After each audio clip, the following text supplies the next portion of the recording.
أعوذ بالله من الشيطان الرجيم بسم الله الرحمن الرحيم الحمد لله رب العالمين والصلاة والسلام على أشرف الأنبياء والمرسلين وعلى آله وصحبه أجمعين اللهم افتح علينا حكمتك وانشر علينا من خزائن رحمتك يا أرحم الراحمين يا فتاح يا عليم افتح قلوبنا فتح العارفين وارزقنا فهم النبيين وإلهام الملائكة المقربين اللهم نوّر بكتابك أبصارنا واشرح به صدورنا واستعمل به أبداننا واطلق به ألسنتنا وقوي به أجناننا واسرع به أفهامنا وقوي به عزامنا بحولك وقوتك فإنه لا حول ولا قوة إلا بك يا أرحم الراحمين رب اشرح لي صدري ويسر لي أمري واhlul 'uqdatam min lisani yafqahu qawli ma ba'du. Kali lagi kita mulakan dengan mengucapkan kesyukuran kepada Allah SWT yang mengizinkan kita untuk sekali lagi bersama di minggu ni daripada hari Isnin, hari Selasa ya. Hari ini hari Selasa, hari kedua dalam minggu ini. Tak lama kita akan mengakhiri bulan 7 ya, dan akan masuk ke bulan Ogos ya. Nak pergi dah ke? Bang, Imah nak pergi dah ke?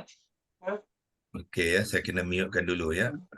Sebab ada kawan-kawan kita yang tak mute-kan dia punya mikrofon tu, jadi dia sedikit mengganggu kita punya perbincangan, jadi kita mute-kan. Walau macam mana pun kalau ada soalan, seperti biasa tuan-tuan boleh bertanya ya, unmute-kan telefon, mikrofon tu, kemudian boleh bertanya. Kita ada setengah jam saja ya, 7.15 hingga 7.45 ya. Kita masih lagi mengupaskan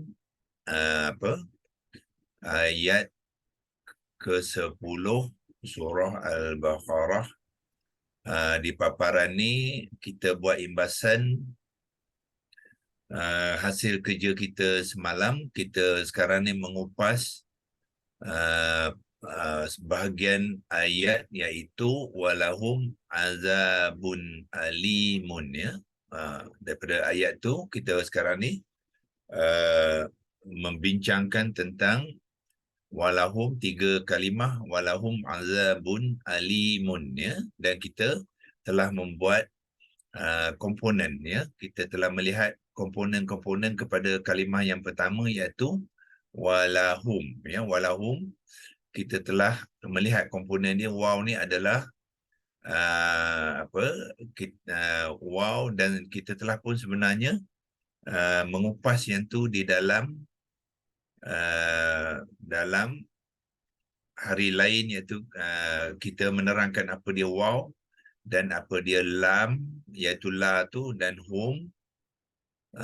Nanti kita akan tunjukkan hasil kerja tu ya. Kemudian semalam kita menyambung dengan, setelah kita mengupas komponen ya, kalau kita nak lihat yang komponen tu, kita boleh pergi rujuk kepada satu lagi simpanan kita di sinilah sebelum tu ya, iaitu kita menerangkan waw ni adalah waw sababiyah ya. Waw sababiyah yang memerhati dan.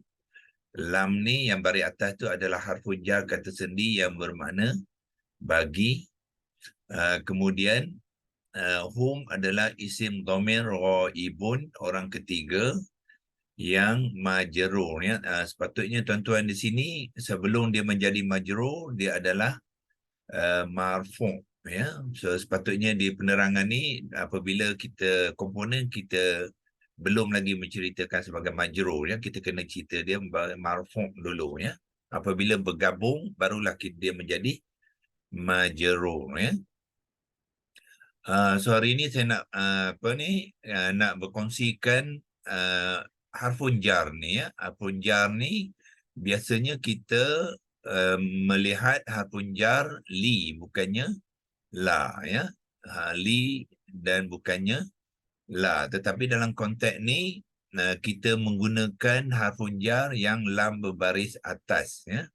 So lam baris atas ni di minggu lepas saya telah kongsikan dengan tuan-tuan, iaitu kenapa kita gunakan la untuk harfun jar, ya. Kes dia ialah apabila harfun jar bagi ini nak digunakan untuk menyambung dengan isim dhamir, ya. So hanya berlaku pada isim dhamir. Ini adalah isim dhamir, ini dah harfun jar. Selalunya kita jumpa li, ya, tetapi bila harfun jar li berjumpa dengan dhamir, dia tidak boleh menggunakan li, ya, dia menggunakan la. So saya ulang sekali lagi, perbahasan kita ni ialah dalam tajuk, ya, dalam tajuk modul ke-6, ya, modul kelas asas. So dalam modul ke-6 kita ada membincangkan tentang kalimah harfun bahagian 1. Harfun ni dia ada 2 bahagian, ya. Modul 6 ni ada bahagian 1 dan bahagian 2, ya. So dalam bahagian 1 ni kita ada menyentuh tentang la ini, iaitu dalam modul ni kita mulakan dengan memperkenalkan beberapa kalimah, iaitu memulakan dengan harfun jar, ya. So lihat di sini kita dapati ada harfun jar yang menggunakan lam baris bawah kasrah, iaitu li, ya, li. Tetapi ada juga dalam konteks dalam contoh-contoh yang lain, ya, kita menggunakan harfun jar la, yang ni, ya, harfun jar la, ya. So la ni khusus apabila sebagai contoh kita ambil kalimah lahum, ya, kalimah lahum, iaitu la hum ni, jadi harfun jarnya kita gunakan la, bukannya li, ya. Jadilah lahum. Inilah kes walahum tu. Walahum tu adalah harfun jar la yang berjumpa dengan hum, dia tidak boleh mengambil li, dia akan menggunakan la, jadi kalimah tu akan jadi lahum, ya. Cuba kita tengok konteks-konteks la ni apabila dia bertemu dengan isim dhamir, ya, dengan isim dhamir. Jadi khusus kepada isim dhamir, dalam slide ni pun kita ada slide seterusnya, iaitu penerangan kepada penggunaan harfun jar la ni, ya, iaitu kita kata kat sini di dalam kalimah lahum yang tadi, ya, lahum ni, menerangkan lahum ni, harfun jar lam mengambil baris fathah kerana bertemu dengan isim dhamir, iaitu kata ganti nama. Dhamir ni sepatutnya 2 ai, ya. Okey. Kata ganti nama. Kaedah ini berlaku untuk semua isim dhamir, ya, semua isim dhamir melainkan satu saja, iaitu isim dhamir mutakallim aku. Itu saja, ya. Melainkan yang lain tu semua dia akan mengambil la. Huruf lam ini pada asalnya asalnya sepatutnya S besar lah, ya, dia short dalam Arab dia. Asalnya ialah kata sendi li yang berbaris bawah yang bererti bagi, ya. Dia asalnya ialah li, tetapi sebab dia bertemu dengan isim dhamir, dia tak boleh guna li. Dia kena ubah sikit, ya, iaitu dia akan mengambil baris atas, jadilah la, ya. So sebagai contoh di dalam Al-Quran kita akan dapati banyak kes harfun jar ini bertemu dengan isim dhamir, iaitu sebagai contoh isim dhamir na, ya. So apabila harfun jar berjumpa dengan isim dhamir na, dia tidak dia tidak menggunakan li, dia akan menggunakan la. Jadilah lana, bukannya lina, ya. Lina tidak ada, hanya lana, Ya, Allahumma ghfir lana, bukannya Allahumma ghfir lina. Lina tidak ada, ya. Okey, begitu juga kalau berjumpa dengan isim dhamir, mukhatab, muzakkar, mufrad, ya, lelaki seorang, orang kedua, ka, dia juga akan menggunakan la bukannya li. Jadilah laka, ya, bukannya lika. So lika tidak ada, ya, di dalam Al-Quran yang mana digunakan sebagai harfun jar, ya. Kalau ada lika tu bukannya harfun jar lah tu, itu lain lah. Zalika contohnya lika, itu bukan, ya, itu bukannya harfun jar dengan domir, ya. Itu zalika tu adalah isim isyarah, ya. Tapi apabila harfun jar yang digunakan dengan isim domir, dia akan mengambil la baris atas. Begitu juga yang tadi lahum bukannya lihum, ya. So lihum tidak ada. Okey, ilhum adalah dhamir apa? Dhamir muzakkar ghaibun yang jamak, ya. Maknanya orang ketiga lelaki yang ramai. Jadi bagi mereka, bagi kami, bagi engkau seorang lelaki, bagi mereka semua lelaki, ya. Termasuklah kalau kumpulan tu lelaki dengan perempuan bercampur, masih lagi menggunakan lahum, ya, lahum. So lahum ni, hum ni ada dua konteks, iaitu semua lelaki ataupun campuran lelaki dan perempuan. So apa yang berlaku bila lana pertalian jar wa majrur berlakulah, iaitu la ni harfun jar, na ni mengambil i'rab yang majrur, ya. Laka, ka mengambil i'rab yang majrur, hum pun mengambil i'rab yang majrur. Okey, apakah definisi majrur? Kalimah itu terikat dia dengan kalimah yang lain. Dalam konteks ni dia terikat dengan harfun jar. Bila dia terikat, dia kena mengambil i'rab yang majrur. Asalnya sebelum adalah dia adalah marfu'. Begitu juga ka ni, asal dia adalah marfu'.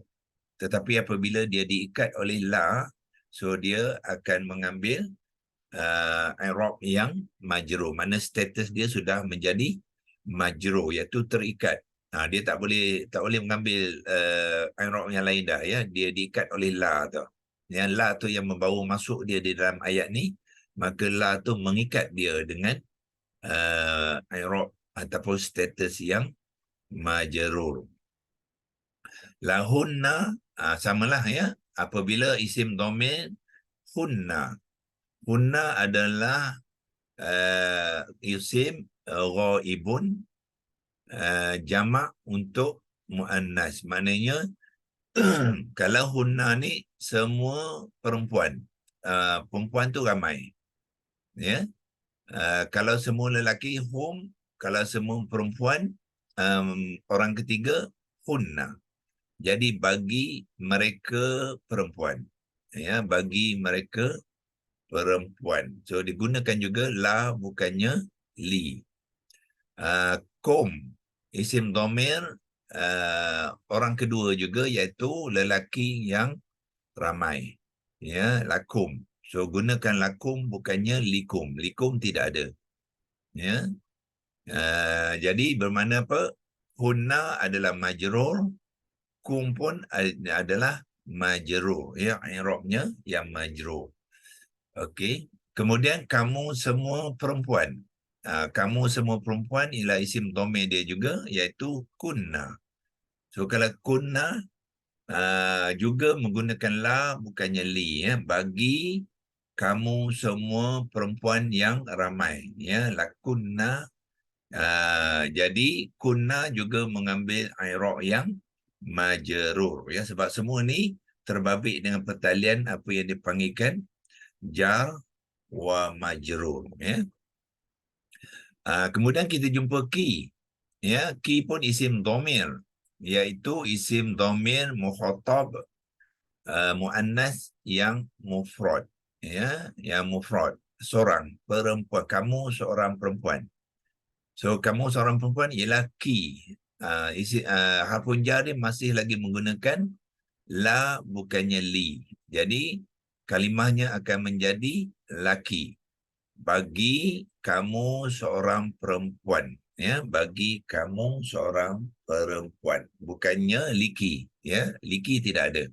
So dia laki, ya. Kemudian hu ialah apa ni, domain yang mewakili apa, huwa, seorang lelaki, ya, seorang lelaki, orang ketiga. Orang ketiga iaitu dia seorang lelaki. So digunakan domain hu, ya, dalam keadaan digunakan di hujung kalimah ataupun dalam status muttasil, ya, dalam status disambung kepada huruf-huruf lain di dalam kalimah tu. Mana dia berada di dalam kalimah tu biasanya di hujung, ya, dia letak di hujung kalimah. So dia mengambil hu, ya. Kalau isim dhamir tadi digunakan tanpa terikat, ataupun dia digunakan secara berasingan dan dia menggunakan huwa, iaitu bezanya huwa dengan hu, ya. So bila nak mengatakan bagi dia, tak boleh kita kata la huwa, ya, tak boleh kita gunakan la huwa. So digunakan lahu. Lam ni adalah harfun jar, jadi huwa tadi akan ditukarkan kepada hu, jadi dialah lahu. Bermakna hu ni juga mengambil i'rab yang majrur, ya, majrur. Kerana dia terikat dengan pertalian yang dipanggilkan jar wa majrur, ya. Dan semua kalimah ni tuan-tuan dan puan-puan, na, ka, hum, hunna sampai ke hu ni, termasuklah ha ni, semua dia ejaan dia dengan baris dia tidak berubah, ya, tidak boleh diubahkan apabila dia bertukar i'rab dia. Maknanya semua kalimah ni boleh mengambil i'rab yang marfu', boleh mengambil i'rab yang mansub, dan boleh mengambil i'rab yang majrur. So dalam ketiga-tiga keadaan tu tulisan dia dengan barisnya tidak bertukar, ya, dia tetap macam itu, dikekalkan dalam tulisan yang sama, ya. Sebab dia dipanggilkan isim dhamir mabni, ya. Dia mabni itu makna apa? Dia boleh bertukar i'rab tapi tulisannya tidak bertukar. Itu dinamakan mabni. Berbanding dengan kalimah yang bertukar i'rab dan barisnya boleh ditukar mengikut i'rab tu, yang tu dipanggilkan mu'rab, ya, iaitu kalimah yang boleh bertukar baris mengikut i'rab dia. Yang mabni kalimah yang boleh bertukar i'rab tanpa tetapi tidak boleh ditukar barisnya, ya. Itu dimaksudkan dengan mabni. Okey, so domain seterusnya ialah ha lah. Ha ialah apa? Dhamir ghaibun, iaitu orang ketiga, mufrad singular bagi jantina muannas. Itu ha, ya. Jadi baginya, ya, ini baginya lelaki, yang ni baginya perempuan, ya. So harfun jar masih lagi menggunakan la bukannya li, ya. So liha tidak ada. Yang ada ialah laha. Ha ni mengambil i'rab yang majrur, ya, sebabkan la adalah harfun jar, jadi isim selepasnya semestinya lah mengambil status yang majrur, ya. Cuma satu saja, ya, di dalam Al-Quran apabila isim dhamir berlaku yang diikat oleh harfun jar, ya, iaitu ya, yang tidak bertitik, ya. Ya tidak bertitik. Yang ni adalah di atas tadi kita katakan dia apa? Ini ya. Okey, mungkin saya gunakan kotak lah. Ya, gunakan kotak. Iaitu ya tu dipanggilkan ya isim domir mutakalim yang memberi makna aku. Itu saja yang boleh menggunakan lam baris bawah untuk harfun jar. Ya. So kenapa dia kena mengambil bawah? Dia tidak boleh mengambil baris atas. Nah, ini tersabit dengan hukum tajwid. Ya, tajwid. So pembentukan kalimah ni tuan-tuan dan puan-puan, ya, aspek tajwid dia pun masuk menentukan ya pembentukan kalimah-kalimah tu.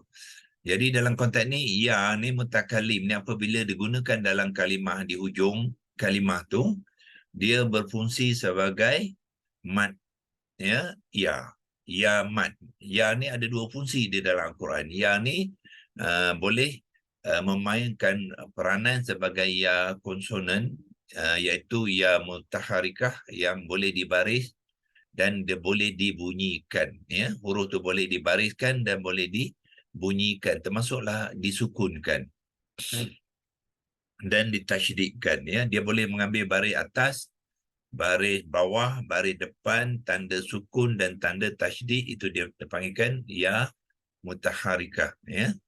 Tetapi ya juga berfungsi sebagai ya mad, seperti di dalam kalimah ni, ya. Dia tidak bertitik sebab apa? Sebab dia kedudukannya di hujung kalimah. Semua ya di dalam Al-Quran apabila dia berada di hujung kalimah, dia tidak dititikkan, ya. Dia tidak mengambil tanda titik yang dua tu, hilang titik dia. Lepas pada masa yang sama dia juga berfungsi sebagai huruf mad. Mad maknanya dia memanjangkan bunyi huruf sebelumnya. Dan huruf sebelum mad ya mesti mengambil baris kasrah. Dia tidak boleh mengambil baris atas. Sebab tu dalam kes lain atas dia mengambil baris atas la, tetapi bila bertemu dengan ya mutakalim yang berfungsi sebagai mad ya, jadi lam perlu mengambil baris bawah, ya. Jadi bunyi dia li. Lam tu dibacakan sepanjang dua harakat. Dia menjadi mad asli. Sebab itulah dia perlu mengambil baris bawah dan bukannya baris atas. Selain daripada ya mutakalim, semua isim-isim dhamir lain akan menggunakan harfun jar la yang berbaris atas, ya. So dalam Quran kalau tuan-tuan jumpa la, salah satu daripada kumpulan la ni ialah harfun jar yang digunakan untuk diikat bersama dengan isim dhamir selepasnya, ya. Jangan confuse dengan kita dalam Al-Quran kita jumpa juga la selain daripada harfun jar, ya. So kalau dia konteks bertemu dengan isim dhamir, itu adalah harfun jar yang membawa erti bagi ataupun untuk, ya. Tetapi kalau kita jumpa la dalam kelas kalimah harfun, kita juga ada memperkenalkan lam yang berbaris atas tu di dalam kalimah-kalimah lain, ya. So la ni bukannya harfun jar, ya. La ni dalam kategori di atas tu ada dalam tajuk dia kita panggilkan harfun taukid, ya. Taukid ni ejaan dia yang sebenarnya bukan U, kita tukarkan, ya, sepatutnya W. Taukid, ya. Taukid apa dia? Harfun penekanan yang membawa erti sesungguhnya ataupun benar-benar ataupun pasti. Itu dipanggilkan harfun taukid, ya. Itulah juga. So jangan nanti bila tengok la kita confuse, tidak. Senang je. La harfun jar adalah digunakan dengan isim dhamir. Kalau selepas pada la tu bukannya isim dhamir, bermakna dia bukannya harfun jar. Dia adalah harfun taukid. Sebagai sini ada beberapa contoh. La in syakartum. Ya, sesungguhnya jika kamu bersyukur. Ya. La adalah sesungguhnya, benar-benar, indeed. Ya, indeed itu sesungguhnya. La azidannakum. Sekali lagi la ni digunakan la taukid, ya, iaitu pasti aku akan tambahkan kepada kamu semua. Itulah maknanya la dan nakum. La, ya, ada dua la di sini, iaitu la dipanggilkan lam taukid, ya. So kini taukid ni letakkan W, ya. Okey, contoh yang kedua, ada juga la di sini sekali, ya, iaitu samalah lain dengan lain ni samalah, ya, sesungguhnya jika. Dalam konteks ini apa dia, sesungguhnya jika kafartum, kamu kufur, kufur dengan nikmat Allah, ya. Jadi Allah kata inna azabi la syadid. Sekali lagi apa, lam sini digunakan sebagai lam taukid, ya, iaitu pasti. La syadid ini dia akan mengerti sesungguhnya ataupun sangat, ya, sangat-sangat berat, ya. Azabi la syadid, dia mengemphasiskan syadid itu, ya, maknanya sangat-sangat, azab aku akan adalah sangat-sangat berat, ya. Itu yang dimaksud dengan la, ya. Kadang-kadang kita jumpa kalimah la ni diikuti dengan nun yang bertasydid. Nun tasydid ni dipanggilkan nun taukid, ya. La azidannakum. So nun apa, ini nun bertasydid ni dipanggilkan nun taukid. Satu lam taukid, satu lagi nun taukid, untuk nak emphasize kalimah, makna kalimah tu, ya, Allah gunakan dua taukid sekali, ya, menunjukkan pentingnya apa kalimah tu untuk kita fahami dan kita turuti, ya. Dan ayat itulah, sebab itulah digunakan dua taukid. Dan kalau kita jumpa kalimah yang rupa dia begini, apabila dia terdapat lam taukid dengan non taukid, pastinya status kata ini hanya berlaku kepada apa, fi'il mudhari', ya. Dia hanya berlaku pada fi'il mudhari' yang dengan ada non tasydid itu sekali ataupun non taukid tu. Kerana dalam konteks perbuatan tu belum berlaku tapi akan berlaku. Jadi bila kita menterjemahkannya, kita mesti masukkan time factor dia ataupun masanya sebagai akan, ya. Jadi dalam konteks ini pasti aku, Allah kotak tu ialah aku, pasti aku akan tambahkan untuk kamu. Itu, ya, dia dalam konteks akan. Dia bukannya dalam konteks sedang, bukannya dalam konteks tidak, tidak jauh sekali lah, ya, tapi dalam konteks akan, ya, dalam bentuk fi'il mudhari', ya. Fi'il mudhari' makna perbuatan tu akan dilakukan, ya. Itulah nak membezakan lam taukid, iaitu lam yang berbaris atas dengan lam yang berbaris atas untuk harfun jar, ya. Itu sedikit perkongsian untuk tuan-tuan supaya apabila membaca Al-Quran tuan-tuan dapat membezakan, ya, apabila jumpakan la harfun jar dengan la taukid, ya. Okey, Doktor nak tanya. Huruf ya. taukid ni ada lam dengan nun saja ke? Ada lagi? Taukid ada lagi. Ada. Macam inna tu taukid lagi ke? Oh. Inna tu harfun taukid juga, ya. Anna pun harfun taukid juga. Nah, sebab tu bila kita jumpa inna tu, innallazina kafaru contohnya, ya, sesungguhnya orang-orang yang kafir. Itu harfun taukid jugalah. Inna anzalna, sesungguhnya kami telah menurunkan. Itu harfun taukid juga. Anna lahum, ya, anna lahum pun sama je. Anna adalah saudara inna kan ya, jumpa inna, jumpa anna tu dia adik-beradik lah tu ya, dia juga harfun taukid, sesungguhnya bagi mereka ya, anna lahum. Okey, kita di sini tadi yang mana kita telah membuat penerangan kepada komponen dia. Lepas tu kita sudah bersedia untuk menerangkan ya kalimah, dan yang mana kita telah buat semalam ya, penerangan kalimah kita menerangkan dalam bentuk ayat untuk menerangkan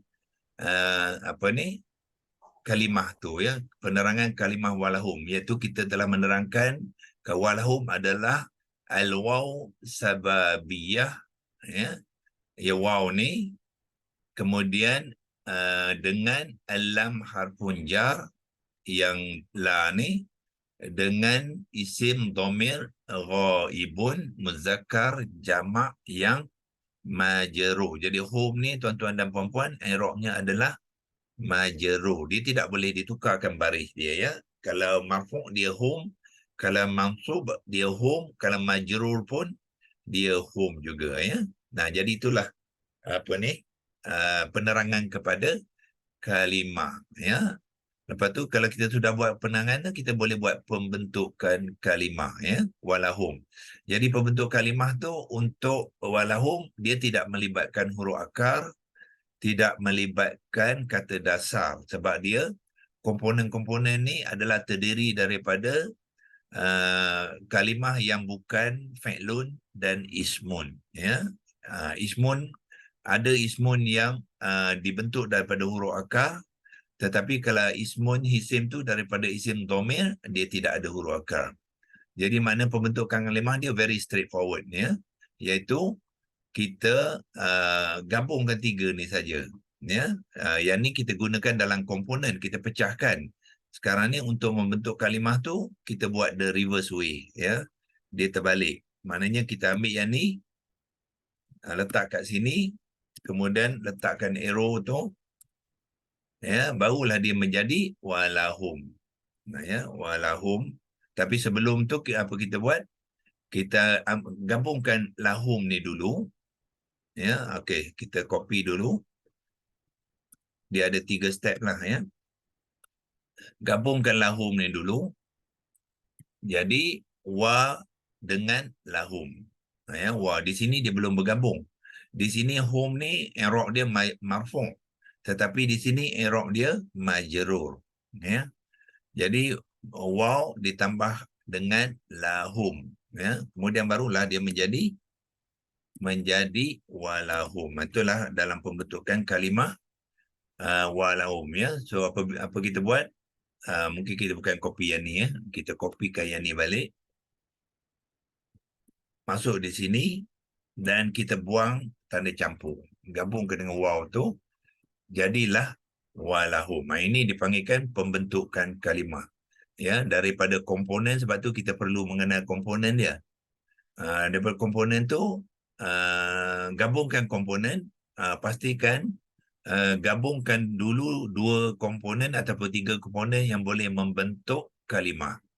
Ya, la dengan hum ni membentuk kalimah lahum, jadi gabungkan dia dulu. Lepas tu barulah tambah waw ni, jadilah walahum. Ya, itulah pembentuk kalimah walahum ya. So okey, kita selesai dengan walahum. Kemudian besok kita akan mengupaskan azabun alim pula ya. Azabun alim, yang ni kita kena buat sekali sebab dia terikat dengan pertalian yang dipanggilkan mausuf ya. Azabun ialah mausuf, alimun ialah as-sifah, isim sifat ya. So bila kita nak menerangkan, kita kena buat sekali, jangan pecahkan ya, sebab dia memang terikat. Terikat dengan antara dia dua ni, memang dia terikat ya dalam pertalian yang dipanggilkan mausuf wa sifah ya. So itu kita buat besok. Untuk hari ini kita boleh simpan yang ni. Jadi kita boleh ada dia punya maklumat tu berlebih dalam kotak ni, apa tuan-tuan buat? Tukar pada large frame ya, sebelum nak menyimpannya ya. Tapi sebelum tu kita simpan ni dulu yang kita buat hari ni dalam Microsoft Word ya, untuk kita kalau kita nak gunakan sekali lagi nanti ya, kita tambah di sini, simpan dia kat sini. Ya, yang atas tu kita dah ada, kita tambah apa yang kita buat hari ini, dan jangan lupa nak savekan ya, savekan dulu ya. Lepas tu yang tadi kita boleh simpan di dalam screenshot. Yang ni sebelum tu tuan-tuan buat large frame ni dulu ya. Ambil large frame tu supaya semua nampak ya di dalam kotak ya apa ni, kotak kerja kita ni. Kita kemudian barulah simpankan dia. Kalau nak besarkan boleh dengan gunakan control button tu dengan dengan mouse scroller ya. Tu ini boleh besar kecilkan ya. Okey. Bila tuan-tuan dah puas hati tu, then barulah tekan print screen. Tu tekan print screen, dia dah simpan di dalam dalam screenshot ya. So bila tuan-tuan pergi ke screenshot, kalau saya nak tunjukkan sekarang pun boleh. Ini folder ya, folder, dan di sini ada screenshot ni ya. So ambil screenshot. So yang hari ini 25 hari bulan 7 ya, pukul 7.51 pagi. Inilah yang simpanan yang tadilah yang kita buat tadi, kita simpan dalam screenshot. Jadi tuan-tuan kalau nak cari balik simpanan tu, cari screenshot dalam komputer tuan-tuan, buka dia, dan tuan akan dapat sama dengan inilah. Inilah simpanan. Lepas tu kalau nak cropkan dia, nanti cropkan, buangkan maklumat-maklumat yang tak penting, tak perlu tu, simpankan teks ya saja untuk rujukan kita besok ataupun lain kali ya. So untuk hari ini kita berhenti di sini dulu. Okey, Ustaz, saya tanya Ustaz. okey. Ustaz kata lam tu harfu jar. Boleh bagi atas, boleh bawah kan? Ya. Termasuk ba ke? Tak, bar lain, bar makna dia dengan lain. Tapi Bar baris bawah ya. Bar baris bawah itu makna dia dengan, harfun jar juga, tapi dia bukannya bagi. tu Dan ba tu tak, ba tu yang kalau kita baca bismillah tu ada sebutan basmalah tu. Basmalah. Dengan nama ya. Bar tu bar tu dia hanya mengambil baris bawah saja, dia tak ada baris atas. Kalau basmalah tu itu cakap Melayu ke? Oh tak, basmalah tu nama dia. Nama ayat tu. Oh, nama ayat dia. Bismillahirrahmanirrahim tu digelar basmalah. Basmalah. Oh, digelar basmalah. Ejaan dia itu bukan maknanya dengan lah. Bukannya harfun jar tu. Nama dia dinamakan basmalah. Oh, okay. Jadi sebab tu bila kita menulis rumi dia BAS ya, bas.